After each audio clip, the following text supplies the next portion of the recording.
Baik, assalamualaikum warahmatullahi wabarakatuh. Kembali lagi kita akan belajar bersama diskusi tentang teori ekonomi mikro, dan kali ini kita sampai ke materi pasar persaingan sempurna dan monopoli.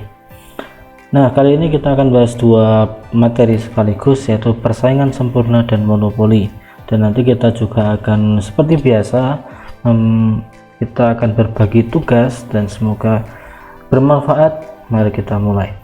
Baik, pertama kita akan membahas tentang pasar persaingan sempurna. Oke, sebelum masuk ke pembahasan dan kita ke diskusi kasus, pasar persaingan sempurna itu adalah pasar dengan ciri-ciri sebagai berikut. Mari kita coba ingat-ingat kembali ya. Persaingan sempurna itu pasar dengan perusahaan sebagai price taker, jadi perusahaan sebagai pengambil harga. Jadi perusahaan tidak bisa menentukan harga produknya mereka sendiri, tapi yang menentukan produk harganya adalah pasar. Kemudian pasar persaingan sempurna itu produsen atau perusahaan itu bebas keluar masuk pasar, jadi sangat mudah di pasar persaingan sempurna untuk mendatangkan produsen baru ataupun perusahaan baru. Keluar pun juga sangat mudah. Kemudian homogenitas barang yang tinggi, berarti barang yang dijual di pasar persaingan sempurna itu hampir mirip. Kita contohkan beras itu yang dijual di toko A, toko B dan lain sebagainya itu memiliki kualitas yang hampir sama. Kemudian terdapat banyak perusahaan. Kemudian yang terakhir, pembeli memiliki pengetahuan sempurna tentang pasar. Jadi di pasar persaingan sempurna ini harga ditentukan oleh mekanisme pasar. Kalau versi Adam Smith itu namanya invisible hand, kalau versi ekonomi Islam itu adalah sunatullah, sehingga harga sudah terbentuk dengan sendiri oleh supply dan demand. Baik, selanjutnya, nah pada kesempatan kali ini di materi pasar persaingan sempurna, tugas kita, diskusi kita akan mengerucut atau fokus pada mencari keuntungan maksimum jangka pendek. Jadi kita akan berdiskusi di kasus di mana kita harus mencari keuntungan maksimum suatu perusahaan yang mereka berada di pasar persaingan sempurna. Oke, ada dua pendekatan untuk mencari keuntungan maksimum, yaitu pertama dengan pendekatan TR dan TC, total revenue dan total cost, atau penjualan total dengan biaya total. Pendekatan kedua bisa dilakukan dengan melakukan pendekatan melalui marginal revenue dan marginal cost. Nah, bedanya apa? Kalau kita pakai pendekatan pertama TR dan TC, itu kita cari nilai selisih antara TR dan TC. Berarti kalau selisih TR dan TC, selisih antara pendapatan dengan biaya itu adalah profit. Nah, kita cari profit tertinggi, selisih tertinggi antara TR dan TC. Nah, kemudian kalau di marginal revenue dan marginal cost, kita cari posisi atau keadaan di mana marginal revenue sama dengan marginal cost. Maka disitulah terletak keuntungan maksimum. Oke, langsung saja. Oke, kita masuk ke rumus. Nah, ini mesti sudah tahu ya, di pembahasan sebelumnya sudah dibahas kalau total revenue itu diperoleh dari perkalian antara harga dengan jumlah barang yang diproduksi, yang terjual. Nah, itu sehingga TR rumusnya P kali Q. P itu harga, Q itu adalah penjualan, jumlah barang yang dijual, yang berhasil dijual. Nah, kemudian total cost itu seperti kemarin adalah jumlah antara total fixed cost dengan total variable cost, sehingga profit diperoleh dari pengurangan dari pendapatan dikurangi biaya, total revenue dikurangi total cost. Kemudian kalau kita melakukan pendekatan MR dan MC, kita juga perlu mencari MR dan MC. MR itu dapat kita peroleh dari perbandingan antara delta TR dengan delta Q. Nah, ini MR diperoleh dari perbandingan antara delta TR dan delta Q, sedangkan MC diperoleh dari pembagian antara delta TC dan delta Q. Oke, rumusnya yang perlu dipahami ini yang akan kita pakai dalam kasusnya, yaitu kita mencari TR, TC dan profit, kemudian kita cari MR dan MC. Nah, pengurangan antara MR dan MC ini menjadi marginal profit. Oke ya. Jadi kalau pakai yang ini kita cari profit tertinggi kalau pakai TRTC, kemudian kalau pakai yang pendekatan kedua kita cari kondisi MR sama dengan MC. Kalau MR sama dengan MC berarti kita cari marginal profit yang 0. Oke, lebih jelasnya langsung kita masuk ke kasus. Oke, kasus pertama ini, sebuah perusahaan menjual produknya dengan harga $250. Berikut adalah tabel biaya produksinya. Ini tabel biaya produksinya. Perintahnya tentukan pada tingkat produksi berapa perusahaan mencapai tingkat maksimum. Keuntungan maksimum ada di tingkat produksi yang kemana? Kita akan mencari tahu. Pendekatannya melalui dua pendekatan, TR dan TC, kemudian MC dan MR.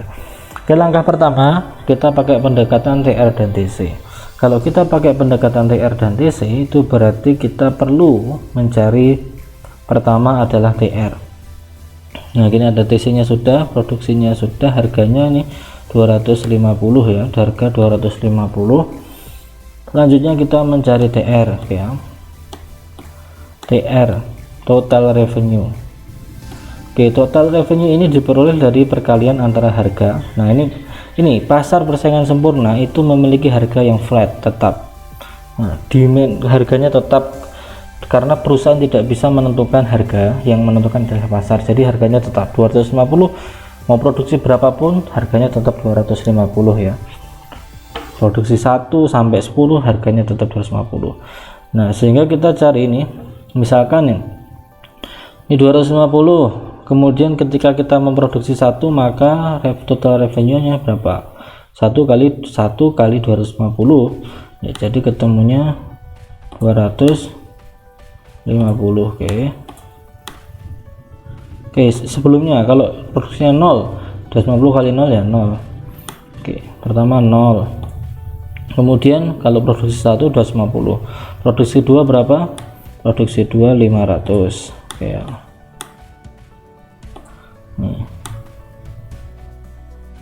Oke, ini produksi 2 500, produksi 3 250 kali 3 750 dan seterusnya. Oke, nah ini gambarnya jelek tidak masalah, nanti kalian membuatnya harus bagus.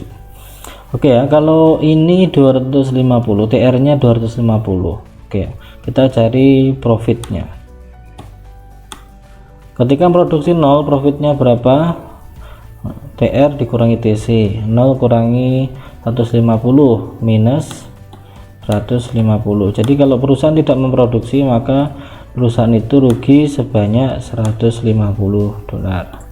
Nah, kalau produksi 1 profitnya berapa? TR kurangi TC, profitnya 250 kurangi 250 0. Nah, ini masuk sudah break even point nih. Ketika produksi 1 250, TR nya TC nya 250, berarti profitnya 0. Kemudian kalau produksi 2, nah ini TR nya 500, TC nya 330, dikurangkan 500 kurangi 330 berapa? 170. Oke, dan seterusnya. Jadi kalau kita setelah kita nanti cari sampai caranya dengan cara tadi, maka akan ketemu seperti ini.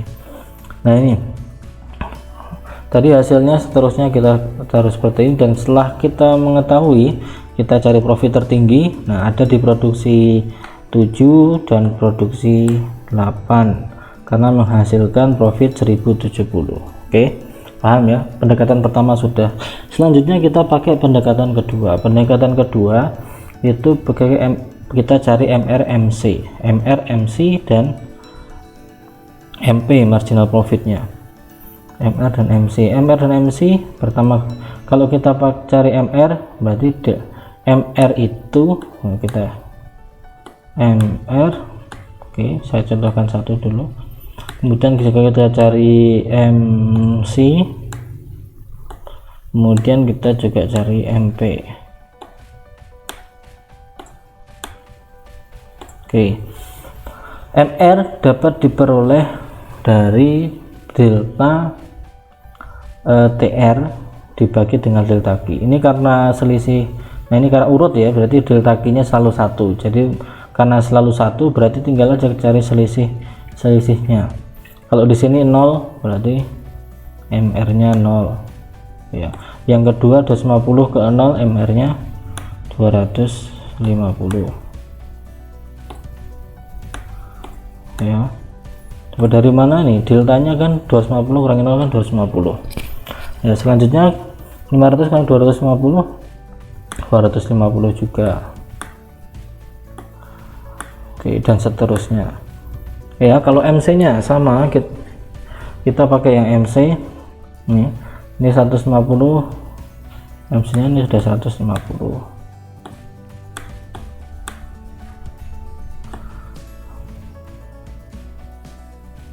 Nah kemudian apa namanya ini, kalau T 250 150 berarti TC nya berapa? Berarti TC nya 100.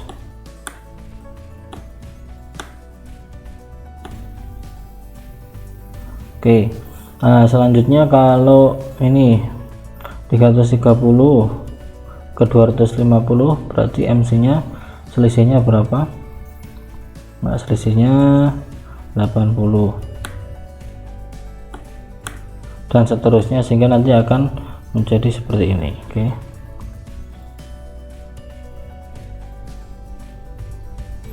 Nah ini hasilnya. Jadi ini 200 MR nya 250 dapat dari mana? Nah ini selisihnya 250, ini 100 dari mana? Dari sini tadi selisih antara ini tadi 100 nya dan ini dikurangkan yang jadi ini 100. Nah kemudian MP nya itu MR dikurangi MC, berarti 250 dikurangi 100 sama dengan 150 dan seterusnya. 250 kurangi 80 sama dengan dan seterusnya.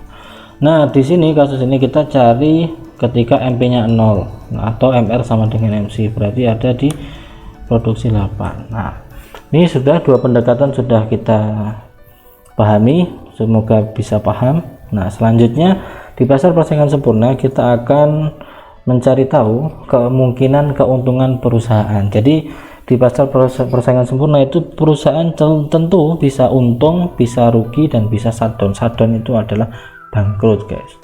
Nah untung itu ketika MR, nah MR itu kan sama dengan AL sama dengan harga P, karena ini persaingan sempurna jadi sama. MR sama dengan ini ketika MR lebih besar daripada AC, di atas AC, MR lebih di atas AC berarti dia untung. Kalau MR di antara AC dan AVC berarti dia rugi. Kalau bangkrut itu ketika MR ada di bawah atau mepet dengan AVC. Oke, lebih mudahnya kita masuk, coba gambarkan di grafik. Oke ya, misalnya ini adalah grafik, tadi ada MR, sorry. Oke ya, ini MR ya, biru ini adalah MR, ini MR ya, yang biru ini MR ya. Oke, ini MR, kemudian ini yang merah ini adalah MC, kemudian yang hijau adalah AC,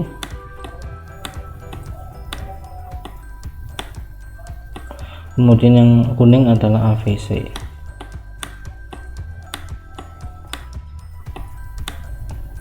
Oke, nah ini perusahaan untung ketika MR nih, MR berada di atas AC. Oke, berarti MR berada di atas AC berarti dia untung ya. Berarti ini kondisinya perusahaan dengan kurva ini adalah untung. Di harga 140 berarti dia untung. Keuntungannya seberapa? Nah, perusahaan itu posisinya mesti ada di sini. Posisinya mesti ada di persentuhan antara MR dan MC tadi ya. Ketika keuntungan maksimum itu ada di antara MR dan MC. Ketika MR dan MC sama, berarti perusahaan posisinya ada di sini. Nah, ketika di sini, maka keuntungannya adalah ini kita tarik ke bawah sampai AC, kemudian kita tarik ke sini. Nah, ini ruangan ini adalah jumlah keuntungan perusahaan, karena di sini itu adalah menunjukkan ini biaya, cost, di sini adalah harga. Karena harga yang dijual itu melebihi biaya, maka perusahaan ini untung. Ya, paham? Oke. Lalu perusahaan dikatakan rugi apabila MR ada di antara AC dan AVC. Oke, coba kita pindah MR nya.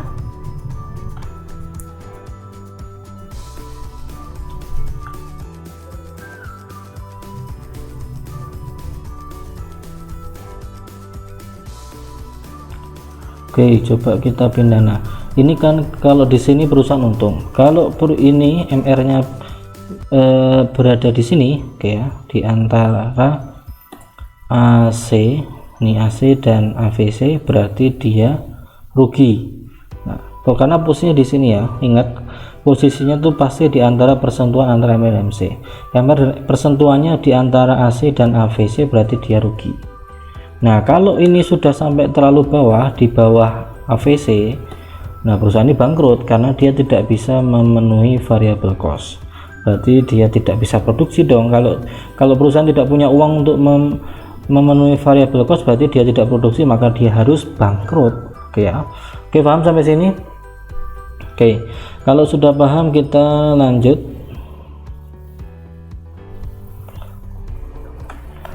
Nah, kasus kedua itu adalah begini, sebuah perusahaan menjual produknya dengan harga $250. Berikut adalah tabel biaya dan pendapatan perusahaan. Nah, ini disuruh mencari mengisi ini. Nah, ini sama caranya sama ya. Kalau kita cari TC, berarti TC itu adalah penjumlahan antara fixed cost dengan variable cost. Berarti kalau di sini TC nya berarti berapa? 400 ya, 400. Oke, kalau di sini berarti 400 tambah 100 berarti 500 dan seterusnya. Oke. Nah, average variable cost itu adalah rata-rata dari total variable cost, berarti 100 dibagi 1 ya 100. Average cost itu adalah rata-rata dari total cost, berarti 500 bagi 1 ya 500 ya. Terus marginal cost adalah delta TC dibagi dengan delta Q. Delta TC nya 500 400 ya 100.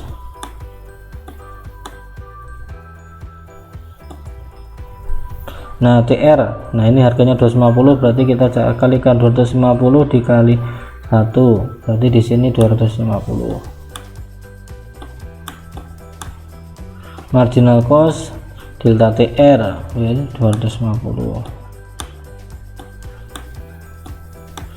Kemudian profitnya adalah TR dikurangi TC, 250 kurangi 500 masih minus 250.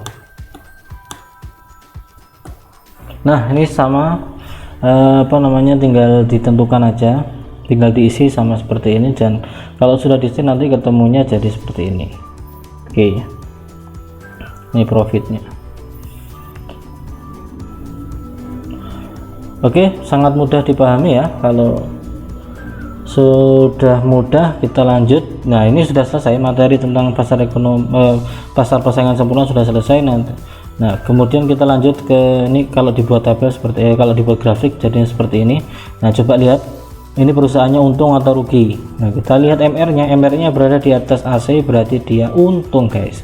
Keuntungannya seberapa? Ini keuntungannya berarti perusahaan yang di sini, kemudian tarik sampai AC, tarik ke sini. Nah, ini keuntungannya di sini, keuntungan perusahaan ini, keuntungan perusahaan. Oke ya, paham ya? Oke. Kalau sudah paham, oke, seperti I love tugas. Kita harus mencintai tugas untuk bisa mencapai posisi di mana kita bisa memahami secara sempurna adalah di mana kita bisa menikmati apa yang kita kerjakan. Jadi kita harus mulai dengan cinta gitu. Nah, tugas pertama sama seperti tadi, suruh menentukan keuntungan maksimum dengan pendekatan TCTR dan MC dan MCMR. Jadi ada dua pendekatan yang harus kalian kerjakan, baik dengan TCTR atau MCMR. Caranya sama seperti tadi. Nah, ini kedua ini kalian disuruh menggambarkan bagaimana grafik perusahaan ketika dia di posisi untung, rugi, dan bangkrut. Nah, untuk menggambarnya jangan dibuat susah, dibuat mudah aja. Ini kita gambar grafik seperti biasa. Ini harga dan biaya, di sini adalah kuantitasnya. Pertama kalian gambar MR, harganya itu lurus. Kemudian kalian gambar AC. Nah, AC itu mesti cengkung seperti ini ya. Oke, cengkung seperti ini. Nah, kemudian gambar MC. Nah, MC itu pasti ini MC, ini ya, jangan lupa ini MR, ini AC.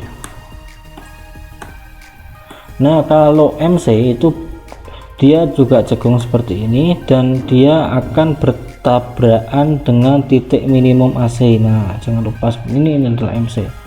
MC itu cirinya seperti ini. Di AVC itu di bawahnya AC dong, karena rata-rata. Nah, ini biasa seperti ini. Ini AVC. AVC. Oke ya. Nah, kalau seperti ini berarti perusahaannya untung. Jadi kalau nanti gambar lagi kalau perusahaannya rugi di mana? Kalau perusahaannya bangkrut seperti apa? Jadi ada tiga grafik yang harus kalian buat. Simple, tidak usah pakai hitung-hitungan, tinggal digambarkan aja. Yang penting kalian tahu di mana posisinya, grafiknya seperti apa kalau perusahaan itu untung, rugi, dan bangkrut. Oke. Untuk pasar persaingan sempurna cukup sampai di sini. Kita lanjut ke pasar monopoli ya. Oke, pasar monopoli ini prinsipnya sama dengan pasar persaingan sempurna, cuma bedanya kayak ini. Di pasar monopoli itu terdiri dari satu perusahaan, kemudian tidak ada barang pengganti yang mirip. Contohnya pasar monopoli misalkan PLN nih. Ya, yang menyediakan listrik ya cuma PLN ya, atau Pertamina bensin ya. Jadi tidak ada barang yang mirip, perusahaannya cuma satu, sulit masuk ke dalam industri. Kemudian seller is price maker, jadi yang menentukan harga adalah penjual atau perusahaan. Kemudian tidak perlu iklan, udah laku nih. Pertamina kita tidak usah pakai pasang iklan, tidak usah pakai endorse ya, semua orang beli bensin. Oke, kemudian ini total revenue-nya itu seperti ini. Nah, kenapa kok seperti ini? Karena perusahaan di monopoli, perusahaan yang ada di pasar monopoli itu harganya yang menentukan dia. Jadi kalau perusahaan yang menentukan harga cenderung akan menaikkan ya, harganya akan terus menaik. Tapi pada posisi tertentu masyarakat tidak mampu beli di sini, udah terlalu mahal, maka udah cuek lah, udah tidak peduli karena nggak mampu ya nggak beli bensin, maka misalkan akan turun seperti ini. Oke ya, jadi total revenue-nya. Kemudian maksimumnya sama, total maksimumnya adalah ketika TR dan TC-nya itu selisihnya banyak. Nah, ini selisihnya paling tinggi itu adalah maksimum profit ketika TR dan TC selisihnya paling banyak. Oke ya, masuk langsung ke kasus. Caranya sama, pendekatannya juga sama. Kalau ada kasus seperti ini kita harus mencari TR, TC. Nah, kita pakai TR, TC-nya kan sudah, kita cari TR ya. Bedanya dengan pasar monopoli, pasar sempurna tadi, kalau di pasar monopoli harganya berubah, kalau di pasar persaingan sempurna tadi harganya tetap ya. Nah, ini TR, DTR itu adalah harga dikalikan produksi, berarti 20 kurangi 1 dikali 1 ya 20 ya. Kemudian di sini cari profit profit TR kurangi TC, 20 kurangi 1 ya minus 1, dan seterusnya ya. Nanti dicari mana yang paling untung. Nah ini di sini setelah dihitung kita tahu bahwasanya profit paling banyak ada di 11, angka 11 itu ada di produksi 4 dan produksi 5. Selanjutnya kita cari MR dan MC, caranya sama. Setelah diketahui akan seperti ini, kita cari yang MR dan MC nya sama. Oke, sama persis caranya, cuma bedanya di harganya itu berubah. Kalau yang di sempurna, pasar sempurna tadi harganya sama. Oke, selanjutnya ini grafiknya nih. Berarti keuntungannya adalah ketika selisihnya itu paling tinggi nih. Selisih paling tinggi ini ada di sini tuh ya. Nih selisih paling tinggi ada di sini. Jadi ini keuntungan maksimalnya ada di sini. Nah tugasnya juga sama, tinggal dihitung aja. Ini maksimum profitnya ada di mana, lengkatannya 2, TC dan TR, dan MC dan MR. Baik, cukup sekian materi kali ini. Terima kasih banyak atas waktunya, semoga bermanfaat. Selamat mengerjakan tugasnya. Terima kasih. Assalamualaikum warahmatullahi wabarakatuh.